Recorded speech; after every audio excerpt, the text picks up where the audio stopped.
Travis Hunter soaks in $567 million program tour after NFL draft night, sends him near hometown. Travis Hunter's story just keeps getting better and better.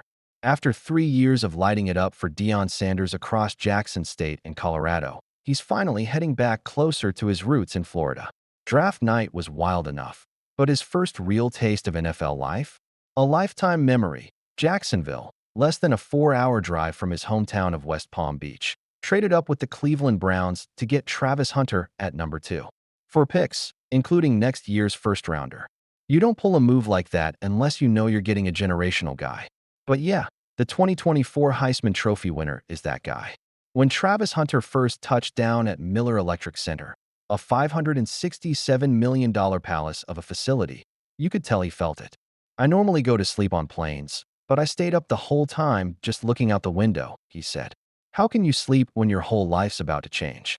On April 26th, Travis Hunter's latest YouTube episode shows his arrival in Jacksonville, marking his first taste of being part of his new NFL franchise. After meeting with the staff on his arrival day, Travis Hunter gets a real program tour the following day. The tour kicked right in the heart of it, the Jacksonville Jaguars locker room. The former Colorado player spotted his locker with his name and number 12 across the top, and instantly grabbed a Jaguars hat like a kid on Christmas morning. It just looked right on him. From there, it was a whirlwind. Travis Hunter checked out the helmet wall.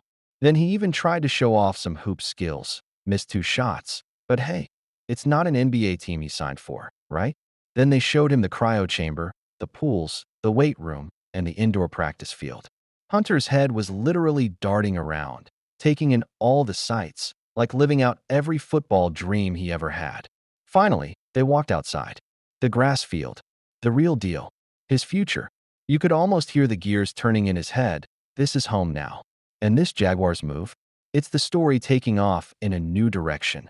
Jacksonville is banking on Travis Hunter to bring change. The Jaguars didn't just draft a player. They made a statement, as GM James Gladstone put it. It's a statement for how we plan to move, who we are. The franchise is betting the house on Travis Hunter to bring that change. We know he's going to be able to do both, HC Liam Cohen said. We feel that in our bones. We're going to set that up that way from a schedule, from an operations standpoint, the way that we're going to operate for him, to set him up to have the most success that he can, then help the Jacksonville Jaguars become the best version of ourselves. He's already planning to unleash his two-way brilliance like Colorado did. And the two-way star? He's all in on it. What do I think about it? It was a great choice, Travis Hunter said. I've just got to come and do my job. My job is to come out and be Travis Hunter. Come out and play how they envision me to play and exceed all the expectations. You see, the Jags sacrificed a lot to get him. Round 1, number 5. Round 2, number 36. Round 4, number 126 in 2025. And their 2026 first-round selection. They got the numbers 104 and 200 in our 4 and our 6, respectively. And Hunter knows the expectations. They sacrificed a lot to get me. That means they believe in me. That just validates that I need to go ahead and just do my job. Colorado players lose faith in Coach Prime and leave program as undrafted Shiloh Sanders gives up hope. Shedeur Sanders watched rounds of the 2025 NFL Draft pass by without his name getting called. That was until the Browns decided to give him a chance in the 5th round with the 144th overall pick. With this, he became the second QB, after Oregon's Dylan Gabriel, that the Browns selected in the draft. But more than anything, Shedeur's steep downward slide became the story of the evening. The decline happened despite ESPN's prediction model giving a 96% chance that the signal caller would be unavailable by the 21st pick. But was his fall really surprising, considering the league kept giving hints that it did not see him as a first-round talent? Hours before the draft, his lack of arm skill, athleticism, and his complacency became points of discussion. While all this was going on, Father Deion Sanders made sure to show his support to both his sons, Shedeur and Shiloh, on social media. "We trust God, and we don't know any other way," he wrote on Instagram and routinely kept sharing posts with his sons. But as Sanders' attention was fixated on the 2025 NFL Draft, the Colorado Buffaloes started to slip. Buff insider Brian Howell shared some not-so-good news about what was happening back in Boulder. While we wait for Shedeur Sanders to be drafted, Colorado has lost one of its top two CBs and potential starters at RB and LB to the portal since last night, after losing a possible starter at guard a few days ago. Hashtag Cubbuffs, Howell tweeted. The update only added to Deion Sanders' collection of brickbats. A year ago, former Colorado player Xavier Smith accused Coach Prime of forcing him to hit the portal. He told The Athletic that he left in tears as Coach Prime never wanted to explore him. While players like Tyler Brown defended the coach later, the whole incident has come back into the spotlight. Now, during the final hours of the spring transfer portal window, Colorado lost a couple of important names. Players who entered the portal include cornerback Colton Hood and his brother Brandon Hood. Brandon Hood would have been the starter, offensive linemen Zach Owens and Jay Gardenhire, as well as linebackers Jalen Wester and Kieran Garcia, and cornerback Malachi Murphy. Additionally, Colton and Brandon Hood's cousin, linebacker Trenton Hood, who spent the last season as a Colorado walk-on, also hit the portal. Boulder has lost 12 players during this cycle.